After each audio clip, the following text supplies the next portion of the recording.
run away from the fire. We ran into the fire, and we had no control over that. People wanted to act like maybe we had more control than we did. We didn't. The KHSAA made the decision, and you got to live with it. We weren't going to quit. Nobody. I don't think we lost any kids. We didn't lose any coaches over that. Right. We did what we had to do. Obviously, we didn't get the results that we wanted, but I think we got better as we played those guys, and we're not in the district of those guys anymore, so I think that helps, and so it should be an exciting year. So interesting. I'm going to recap real fast. Audio, thanks for the text, Earlene. We had to reset something while we were talking. But we've got in studio today Coach Mofield and Coach Powers, both here. We're excited to have them for the Earlene and Steve show today. Coach Mofield was highlighting how there is such depth and breadth to the returning offensive and defensive line for those that just jumped on and can pick up the audio. But that's not your fault, Coach Mofield. I think it's a great handoff when you have those returning players coming back to the line. And then I would assume, Coach Powers, after the summer of training this summer and getting you're limited on coaching. We'll get into that in a minute before a school season starts. But you've kind of been able to play through that so you can see where your lineups are going to look. How are we looking for a lineup? Yeah, I agree with Coach Mofield.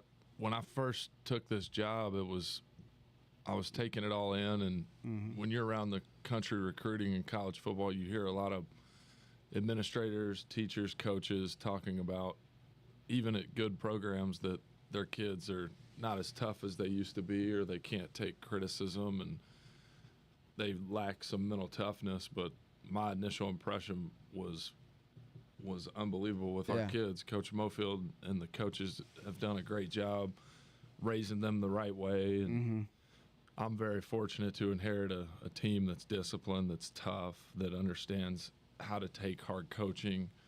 They play hard on Friday nights, and when I went around the state recruiting, I can't tell you how many programs were extremely complimentary to Coach Mofield and Meade County football for the way our kids compete on Friday nights. That's amazing, yeah. I think anytime you can see the discipline on and off the field is a representation of more than just the coaches. It's also of the organization that you represent as a whole. And I think, we had Dr. Martin on last week, and Mark Adams from the superintendent's office, and we talked about this character coming up in our students and just the staff support that comes from teachers and everything else. But, I think being a coach is a different problem set, because it's not just during the school day where you're getting to coach and teach these kids for an hour at a class and then rotate. It's that 2 to 3 hours that you get with them when you're in that practice, and between the time they get ready to the time they step out on the field, and that discipline. Where do you see the growth of the program over the next couple of years, and taking what you've got now and then growing that so you get a lot more returning players and a lot more charisma into the program? My goal is really, I think back to when I was a ball boy for the high school team. That meant everything to me, and I think my 5th grade year was the first year the youth league ever existed in Meade County. And you look at some of the guys I played with, and us all developing a love for the game at a young age. And my goal is to really invest heavily in the youth and middle school programs. And we're very fortunate to have Chris Brown at the middle school, who's great with kids and tries to get them all involved. And that's been the youth camp, the Roy A. Peace football camp was an unbelievable experience for me, kind of coming back home. I think the first year the camp existed, I was a senior in high school and spoke to the kids at the camp. So that was pretty surreal, being back in that camp, and I really, really enjoyed it. And every chance I get, I want to be involved with the youth and middle school and try to teach kids the value of football and what it can do for their life. And I think that'll be the biggest thing that pays dividends for the program moving forward. Sure. Did you know that the Army actually has an app for football and coaching? I did. Yeah. Yes. Are y'all going to be using that at all, or do you know? There's some decent technology on there where you can kind of play build, and and we've toyed around with it. Yes. Yeah, so that's been my background in the Army, is working with the Army Gaming Studio and some of those other places. I was just curious, but I know it's a fantastic program. But the whole point is that it helps you figure out your lineup, your plays, and everything are all in digital. And then actually, when you put the opponent's teams in there and their lineups to your characters, it gives you the math problem, which is I know it's a geek way of looking at things, but today there's so many analytics that come into football. You'd almost have to be crazy not to look at it. I was watching a program the other day that the National Baseball League is actually using AI to determine the accuracy of a pitch. So I can only imagine that with technology, the youth of today trying to make sure that there's enough of a separation so they stay focused on the coach and their character and disciplines in place, that you don't want to let too much in, but you also want to be able to have a good mix of kids that are ready to be there and play. Speaking of that, during the summer, you're only allowed so many hours to interact with the kids. You want to talk about? Can you talk to us about those rules that limit engagement between the coaching and the actual players that happen during a summer before you come back together? Are you talking about the HB 181 rule? No, we're talking about coaching. You can't be on the field and practicing for the team. Oh, the dead period. Yeah, there's a dead period. I got you. Mm-hmm. Yeah, it's tough because you get limited time with them, and the restrictions in the month of June in the state of Kentucky are kind of crazy towards football. And so when you get done with the dead period, you got a lot of ground to cover, and the last 2 weeks have been huge. Sure. Post dead period, us with a new offense, a new defense, a lot of new coaches, we're really covering a lot of ground. But, sure. But I've been happy with our plan the last couple of weeks and the way we've executed it. But we've got a lot of work to do before our first game. That's for sure. Is the dead period something that you guys look forward to, or is it just something you have to accept that's built into the program? I think it's good. It's good and bad. And the good part of it, I do think kids need some time away. Mm-hmm. I think the worst part is trying to get the kids reacclimated to the conditions. Like, Blake can speak to this more because he's living it right now. But the excessive heat we've had the last couple of weeks is, and what you have to worry about is, I one thing that I was always a little concerned and sometimes upset with our athletic association is, I feel like we put kids out there too early. As a state, you have to be careful to bark too much, because what can end up happening is, I think we start the season, high school football, too soon. I think it needs to be pushed back when the weather's a little bit better. Yep. Now, I don't want them to cut games, because football is already short enough as it is. You think the amount of work that goes in for football, because they started working in January, right, and they won't stop hopefully till first week of December, and so there's a lot of work that goes into it for a few 11. You're guaranteed 11 games, one playoff game, but the heat is a major issue in kids' conditioning. So coming off dead period, the good part of it is, I think they need some time away. I think it's good for the coaches to get some time away with their families. The tough part is when those kids come back, because you can tell kids this till you're blue in the face. Hey, when you're at the beach or when you're in the Smokies, you need to do something. They're not going to do anything. Right. I mean, that's just the reality. Right. And then as a coach, no matter what you do for player safety, and Blake's going through this right now, has been through it when he was in the Army. You can't control what these young men do away from the game, but then you're ultimately responsible when you come back. And you never want anything to happen to kids, because there's not a coach that goes out there and says, today I'm gonna hurt a young man. They're not. They love them. They love kids. They love coaching. That's what they're doing it for. But that's the only concern, I think, is you come back and then you're starting to add equipment, and there's a short window of when you go shoulder pads and helmets. I think it's probably still July the 22nd, and then you put full gear on August 1st, and then the next thing you know, you're scrimmaging in full gear, and some of these kids haven't had but a few days to have full gear on, and it's really hot, especially on these. We love our turf field down there. I mean, it was beautiful, but it's probably 10, 15 degrees hotter out there than it is, on the grass. So, but anyway, the dead period, it's kind of a double-edged sword. It's good, but it can also create some issues when kids come back, because getting them back in shape because they haven't done anything for. Sometimes it ends up being about 2.5 weeks. You're all depends on when it falls. Right. Sure. We had one of our writers. He actually touched base on the dead period, and I was educated because I didn't realize how significant it was and how strict it was that you guys actually couldn't have any contact with them. Can cost you a season. Yeah, exactly. And so I was impressed with what I learned about it, and it just helps me with that. One of the things I've noticed, so here in Meade County, some of the sports, students when they're in 8th grade, they can go ahead and start playing at high school level. But that's not the case with football, is it? Have you ever had an 8th grader on your team? No, that's there's a physicality of football that It's like wrestling and soccer. You those have to kids. be careful because now are there some kids? It's very rare even at Meade County High School where we've had a freshman that's been able to play on the varsity level. Occasionally, you'll get a kid that's physically more mature, but it's very rare, especially in 6A football. We play at the highest level, and it's like grown men out there, for sure. and for sure. it's difficult. So I think for safety of kids, that's the best thing. The way that that's one thing positive with the Kentucky Athletic Association is keeping that separate. That's good. So just so do you guys? Can you tell? Like when you see a younger kid playing, do you recognize talent early on? Like, can you see a kid who's maybe 9, 10, 11 years old and you think, I want to know him when he's a junior in high school? Yeah, I think there's some kids at the camp that I was pretty excited about. And my wife makes fun of me because with our 5 children, I'll assess all of their future athletic ability at a young age. So, I'm always on the look for scouting out talent. You're not feeling. Right. I've got both my boys are left-handed, and I said, Liam, if you stay as athletic as you are, you're either going to be a great pitcher or you could be a quarterback. But he's a lefty, and he's got a heck of an arm, but. We'll see what happens. But I'm like you in a lot of ways when you talk about that, watching them growing up.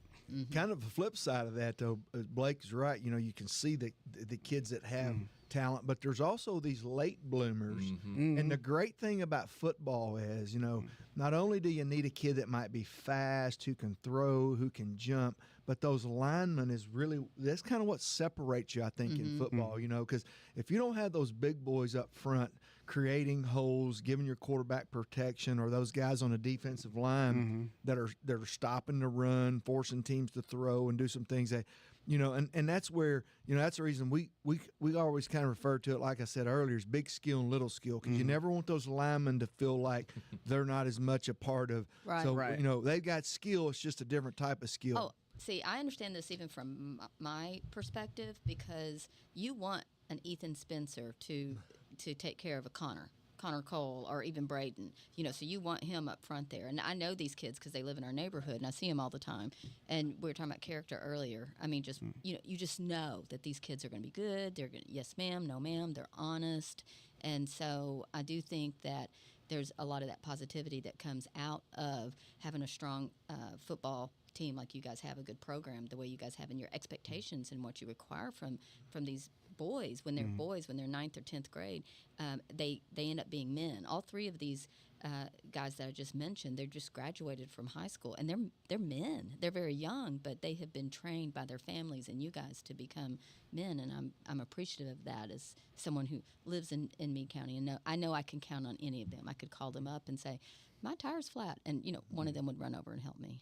So, Coach Powers, you're settled in, military move. Did you get to unpack the last box? There's still a few boxes in the garage. Does it feel good to finally know that, like, you've landed at a place that you're going to be at for a while? I know it was for me when I stepped away from the Army uniform, and I know it's much different in coaching, but, you've assumed this job role, and much like our military background, we move wherever the good Uncle Sam tells us to, right? So you're here on the ground, and does it feel good to just finally know that you're at a place that you can call home for a while and lock it in?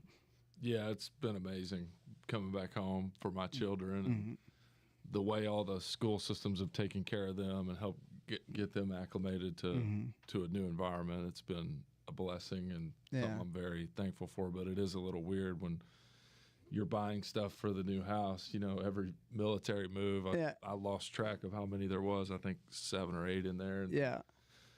you're buying stuff for that house temporarily. Now you're buying stuff for the long haul, and it's a little bit different. It is. I try to express this to people because we can only pack so much when we do a military move, so we end up getting rid of half the stuff that we have, and then only to have to buy it again when we get to where we're going because we can't pack it and move it all the time. So that's stuff like curtains and stuff. But yeah, I can relate to that.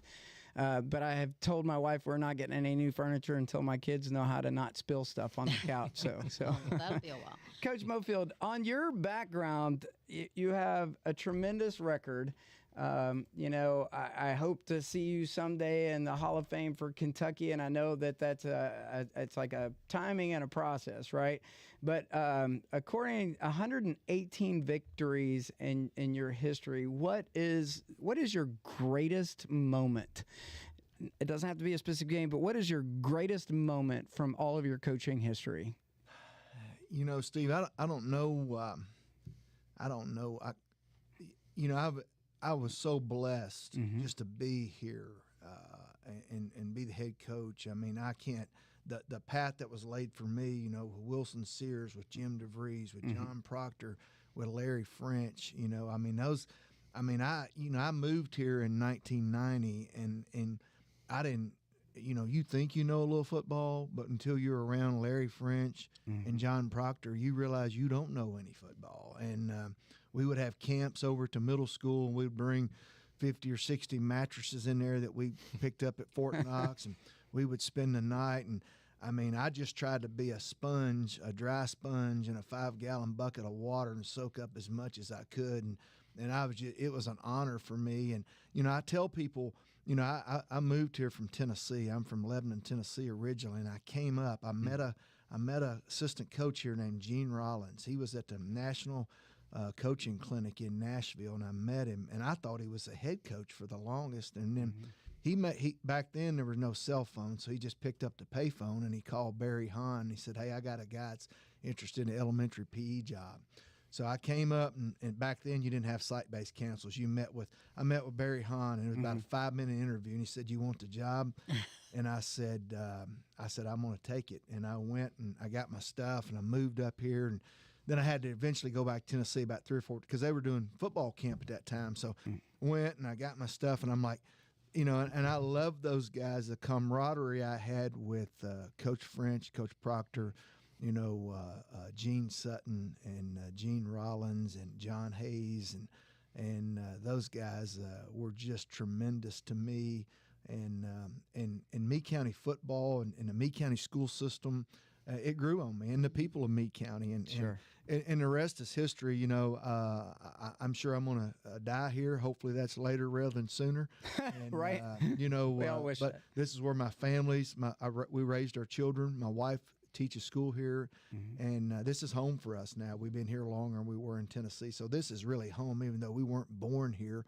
I kind of feel like I was raised here a little bit because I've been here for 30-some-odd years, and it's a great place to be, and it's just been an honor. So back to, I don't know if there was one. It's just a accumulation of being involved with these young people over the years, and I only applied for one other coaching job when I was here, and the only reason I did that was because my parents were getting older and frail, and I'm like, I wanted to be closer to them, I felt like, but, I didn't get that job, and in hindsight, it was the best thing that ever happened to me, and because I ended up being able to be the head coach here and raised our family here, and, things happen for a reason. It didn't work out there, and that was great, and that's the only one I ever applied for. And like I said, this is home, and it's just been a blessing to me to be able to do what I did for as long as I did, and to have the support of, I think, the administration, because when things aren't going well sometimes, I think the first thing people want to do is go and say, hey, we need to get rid of this guy. But I think that the administration saw things other than just wins and losses. They saw the things that we were trying to do with young men And I think the value of extracurriculars is evident in the Meade County school system. Sure, 100%. And we offer such a variety. And so these kids are blessed that come up through the school system to have so many opportunities to do things. And football happens to be one of them. Now, naturally, Blake and I would probably like to have 150 kids out there running around. But, we offer a lot of things, so there are a lot of things to do. But that's a blessing for kids, and that's really what this is all about. It's about the kids, and it's about the future of our county, future of our our state and country, and I can't point to one single moment. It's just a culmination of a lot of things that I've been fortunate to be involved in and be blessed with. It sounds to me that the moment is not a moment, but it's a period, and it's the people that were that you were impacted by and those connections. I think that's brilliant, and it speaks to your honor for the community and how you've lived as a solid professional life, not only professional but personal. This was more than just a coaching job. Oh, I can't even imagine when you knew for a fact that was your last game. You were playing. I just can't even imagine the kaleidoscope of memories that must have just been flashing through your mind and thinking about it and on your heart, knowing I'm closing this chapter. I mean, your children came through the program with you, and so you had the opportunity to do that. And that's why I think it is so amazing that you're passing this torch over to Coach Powers, and he also has children that will be coming up through the program with him. And I think that's a legacy that Meade County has. And I know that across the country there's a bazillion football coaches who have their kids playing with them, but it's kind of to touch base on what you said. This Meade County Green Wave, it's a serious thing. I mean, when you guys look up at that stands, you literally see a green wave because, we're dressed for it. We're there. We're cheering it on. And you're right, too. It doesn't matter if you're winning or losing. We're going to be right there with you. We're going to be right there supporting you and all that kind of stuff. And I'm so far on the other side. As far as things go, I couldn't tell you any stats or anything like that. I do know when we're winning or losing. I get that. But for me, I see something that you guys don't see because I'm in the stands, and I hear people talking, and, every once in a while somebody will yell something like, "Come on, coach," or whatever. And I don't know if you guys hear that or not when you're down there, but most of the time it is so positive. And if there is mistakes, it's like, "It's okay. Shake it off. You got it. And then if it comes up that it's a losing game, people are like, "That's okay. We'll get them next time." Nobody ever just wants to crucify you guys because of anything that falls apart on the field. And then when you guys are winning, I dare say they're just as loud for you in a positive, whether you're winning or losing, because they love you. They love this program. They love what you guys are doing. And so I've heard nothing but great positive things about Coach Powers coming in. I mean, you're right. It's big shoes to fill, but you're very humble, and you've put your heart out there on the line, and you've done such a great job. And I mean, how do you feel stepping into this? Was that hard for you to realize that you were coming in? It's definitely very humbling to walk in the shoes of Coach Sears, Coach DeVries, Coach Proctor, Coach French, and Coach Mofield in the history of this program. And I said this at the football dinner. I'm nothing but a steward of this culture that existed long before me and will exist long after me. And my goal is to just continue making Meade County football what it's always been. Right. And that's high standards and high character on and off the field. And like what Coach Mofield said is so true. To me, the value is the kids and seeing what they do on and off the field. And one of the greatest things about the Army was seeing your soldiers do great things after the Army or staying in the Army and keeping in touch with them. And so I really look forward to that. But it is definitely a humbling thing to walk in the shoes of such great men that had such an impact on me. I think back to, Coach, I thought I was going to the NBA and playing basketball. And Coach Wilson, Coach Mofield, and Coach French convinced me that I had potential at quarterback, and I kind of fell in love with the game because of their influence. And those are some of the greatest memories of my life is being a Green Wave. And Right. Sure.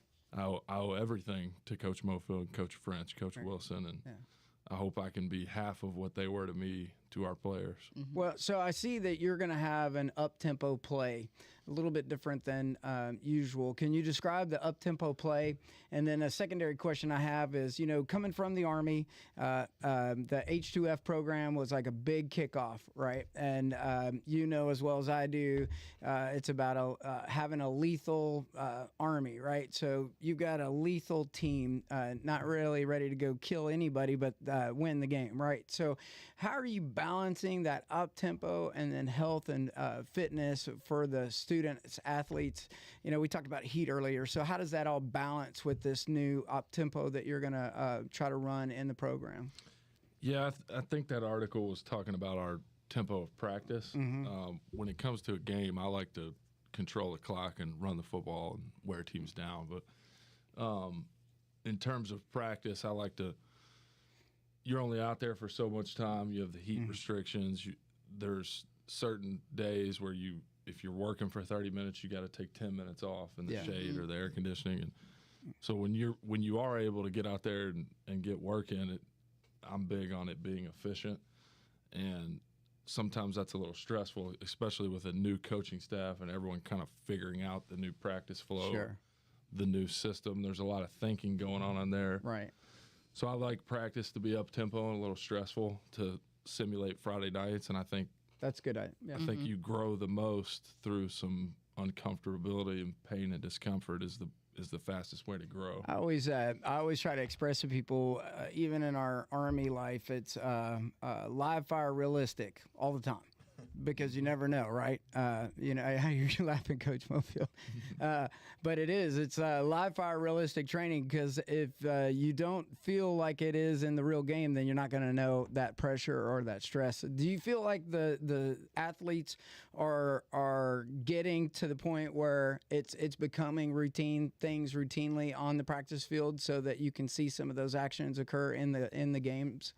Yeah, we've covered a lot of ground in 2 weeks. We've got a lot more ground to cover, but I'm starting to see guys really pay attention to detail on the little things that are big with me, fundamentally speaking, and the flow of practice is starting to get smoother. Guys are starting to learn the offensive and defensive new schemes better, and I think guys are nothing makes me happier than when the things that you're telling them are important, that need to be player-driven and senior-driven, when you start seeing the seniors and then even some of the underclassmen kind of emphasizing a lot of those things during practice, that's when it's improving and guys are buying in, and I've seen a lot of that over the last couple of weeks. Yeah, that's got to be a good feeling from a coach's perspective. So are you I have not been to the practice field, so do you have one of those elevated positions so you can see down on the players as they're running the plays, or how does that play out for you in your mind and watching it all unfold? On the ground or up in the air? I stay on the ground. There's a lot of things that need to go on during practice and safety measures and things you have to have in place, and so I stay on the ground. But we very fortunate with Meade County and how they support our athletics. We recently bought a drone for film, and that's really been a game changer in terms of what Playback. You can see, and I tell the players, like, I'm watching you when the ball's going away from you, because I want to know if I can trust you to play hard at all times, and I tell them the eye in the sky will never lie. Yeah, that's true. That's good. That's really good. When's your first game? August 22nd. And who's it against? We are at South Oldham. That was before I joined the Army. I coached there in high school. My first game as a coach was on that field, so it'll be interesting to be back there. So what made you join the Army? I think I was going through that transition that a lot of athletes go through, when that's always been your identity and something that's really all you've known your whole life, and then it quickly ends and you're like, what is the next chapter for me? And I kind of thought I wanted to coach, and it was a blessing in disguise, because I made the decision to join the Army because it seemed a lot like football to me. Yeah. But the Army was downsizing at that time, so there was like a 11-month wait to go to officer candidate school. So I was like, what am I going to do? And first thing that came to my mind was coming back and maybe helping coach freshmen or something with Coach Mofield. And Right. randomly got in touch with Jamie Reed, who did an unbelievable job turning South Oldham's program into a winner. And I was there with Coach Reed on year one, and we really helped that senior class go out as winners, and that was an unbelievable experience for me. That's when I knew I wanted to coach. So I thought, I'll do the Army, see how I like it. And then when I got in, I realized it was a lot like football. Yeah. And a lot like coaching, and seeing the impact you can have on your soldiers, because most of them are 18 to 22 Yeah. years Right. old. Yeah. And Right. that was very rewarding for me. Thought I would do the long-term military career, but I knew whenever that ended, I wanted to get back to high school football. Yeah. And then pure luck, ended up working at West Point with the team in an active duty role, basically the S3 operations guy, football operations, and then was going to stay in the Army, and Coach Munkin offered me a job, and could not turn that down. It was an unbelievable experience. Loved our players, loved our time at West Point. Yeah. But college football lifestyle is very hard on a family. Sure. And like Coach Mofield talked about, my parents are getting older, and when I heard the possibility of this job opening, I knew in my heart that if I was given an opportunity, that I felt the calling, that was for me. Yeah. God is good all the time. Yes, sir. Hey, Coach Mofield, when you heard that Coach Powers was going to apply for the job, what was I'm sure you probably heard, there was probably a lot of applicants. When the final decision was made, where were you at mentally in hearing that news? Well, as soon as the season, going into this season, I had a idea that it was probably going to be my last year. I had done this for a few years. My youngest son, Braden, was a senior last fall, and I felt like it was probably time to do something else. And so I made the decision to retire from coaching toward the end of December, 1st of January, and I'd had a conversation with our principal, Mr. Frank, that I wanted to get through our football banquet first, because I wanted the attention 100% on those young men, because we may not have won the number of games that we wanted to win last year, but those kids laid it all on the line and did a lot of really good things against a pretty tough schedule. So I wanted those kids to be honored first and foremost, and then I just told him I'd like to kind of go out like a vapor, and and then I wanted. I knew that that Meade County football was Dr. Martin and Mr. Frank and Todd Clanton, our AD, were going to do their due diligence in searching for a new head coach, and I kind of. I stayed out of everything. I really didn't have a lot of influence on anything, and then I heard that Blake was interested in the job, and he obviously his credentials speak for themselves. I mean he's been at an outstanding program with an Army, and his college football playing days. He brought a lot to the table, and he wanted to get back home, I think, and coming back to this community, he grew up here. This is home to him, so he knew a whole lot about it. And there were a lot of things that, and he alluded to it, earlier, that are in place here. The youth program, we started that back in 1994. Coach French wanted to bring that back. He felt like we were at a disadvantage, and we started that back.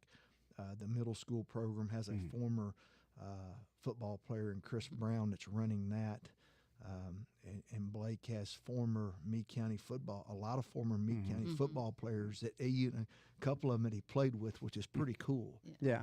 I was honored to coach or to coach these guys and then have them as assistant coaches on my staff. So that's pretty neat because they know the expectations. But there are a lot of things in place here, and I think for his future, there are things, and for the program's future, the facilities are going to be second to none. I mean, our football field down there is as good as anybody. Our Sure. setup is anybody in the state.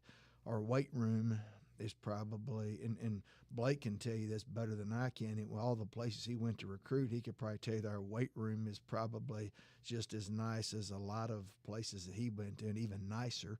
And then there's an indoor facility coming down the road, and those kind of things are commitments. And the indoor facilities is a multi-purpose. It's not just football. Right. The football field is not just football. That's the thing that I think sometimes people get the perception, but that's used for, you can use it for a multitude of things, you know. So, but anyway, there's a lot of things in place that I think for him, you know, not only being close to his family, but the long term here, the commitment to the program, not just in football, but a lot of things, you know, academics, all extracurriculars. But, you know, obviously we're a little partial to football because that's what we've done, you know. But there's a lot of positives, and it's only going to continue to get better. Can we expect to see you on the substitution teacher list? You know, I don't really know yet what I'm going to do. I've told it, people ask me how you join retirement. I said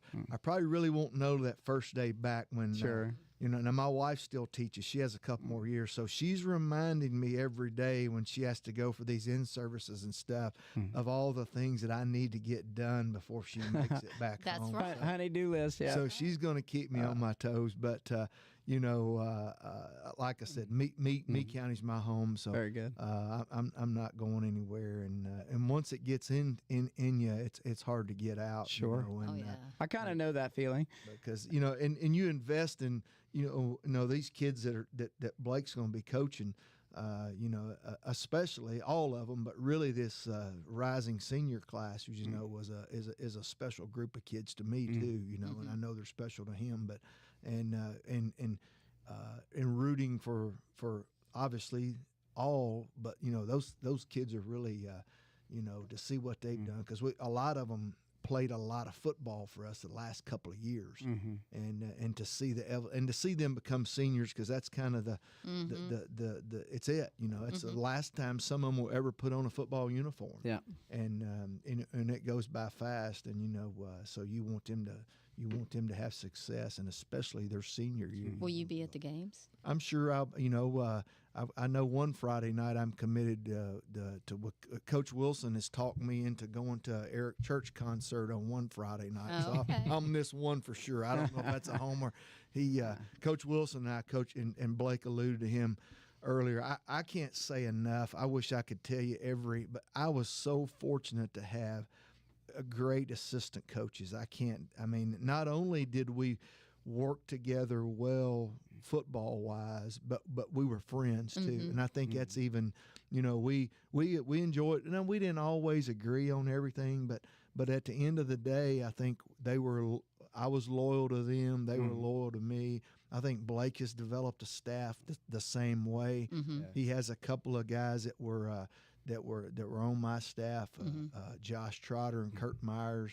And, you know, those guys were with me. They were former players. They played with Blake. So, you know, you're talking about pretty neat, you know, being able to coach with guys that you slugged it out with on Friday night. And but that was fun. I was just so blessed to have those assistant coaches, because that's really what, at the end of the day, you know, because sometimes, and Blake would probably tell you this too, he's dealing with stuff that it could be a discipline issue, it could be a parent issue, and you know, and practice still has to go on. You can't stop practice just because you got to. Yeah. And those guys don't get the credit they deserve. And we don't do this for the money. I mean, we happen to be compensated probably better than some school, but it's still it's a small percentage of what you actually make. You know, but we do it because we love kids, and we think the value of what they're doing, you know, is great. So that's the reason we've chosen to do it. If you do what you love, you never work a day in your life, right? Coach, Powers, what are you going to be? Are you going to be a teacher as well in the school this year, or is it all dedicated to football? Yeah, I'll be teaching. substitute hope that you're keeping out for Coach Mofield before we talk about me teaching. I'm holding out hope that he's going to get the itch to coach again here in a couple of years. Come coach with me, but I got you. Yeah. But yeah, Well, maybe we can put him into some broadcasting. You got a great broadcasting Yeah, he voice, does. you know, Coach. We might have to get you in on a few shows to highlight the after Could plays. stick him out there on the field with a mic. Yeah, we could. I Yeah. know it. but yeah, I'll be teaching Jim Okay. PE and health, and then also helping a little bit with the Army JROTC program. Oh, which I'm sweet. Excellent. really excited about. That is awesome. Well, let me know because I can help you with that too. I'm the chapter president for the Fort Knox AUSA. So, and AUSA is highly focused on our junior ROTC program. So you let me know and we'll connect after this even more. But, Earlene, we've got a great paper going out this week. Man, You want to really. highlight the quick? I know the community calendar is full again. You would think that it would be dead after the fair, but No. we've got a lot No, of it's picnics full. coming up. And Well, we've got that. And if you don't have a subscription, which you should have a subscription to the Meade County Messenger, but if you don't, you absolutely want to get this week's paper. It is full of pictures of the pageants and just the truck and tractor pull and the rodeo and all of that. We had people just swarming all over the fair all week, you know, just snapping pictures of everything. We even have pictures of that backseat driver thing and the watermelon eating thing. I mean, we had someone out for all the stuff. And so you want to pick up this week's paper. And then in another, I think 2 weeks, we'll have the fair review. Yep. And it will list every single thing that everybody won. if you won something, your name will be in the paper. If you won something, your name will be in the paper. That's exactly right. And it doesn't matter if you grew a plant that they thought was pretty or Painted a picture. painted a picture. I mean, they even had a category for Lego building. You're kidding. I'm not kidding. People won first, second, third places for their Lego building. I did win third place in the 40 and up sprint on the tractor. I field. heard about that. Yeah. Yeah, I paid for it later, but I it's bet okay. you did. That lower back problem. So you thing. don't think you're a candidate for Coach Power's team? You call me in, Coach. I will bring some high quality H2O. But hey, listen, I'm super thankful to have you guys on today. It is honor. Thank you. It is a tremendous honor to have you in here and just to hear from both of you. I'm looking forward to a very exciting season. I am too. And to y'all's point, you know, I had the privilege of getting to go to church camp last week with my own boys, and I know that impact that it has to be that male role model in a lot of young boys' lives who become men someday. And I just want to honor the both of you and let you know that it's amazing what you have done, will continue to do, and we're looking forward to an amazing football season. But we just want to say thanks, guys, for having y'all coming in on the show, and you know, just a big wave out to everybody. Thank you, guys, Yep. very much. All right. Thank you so much for having Thanks us. for coming. Appreciate your time. Grab your papers and get in the loop. Breaking news with style and flair. Editor and publisher make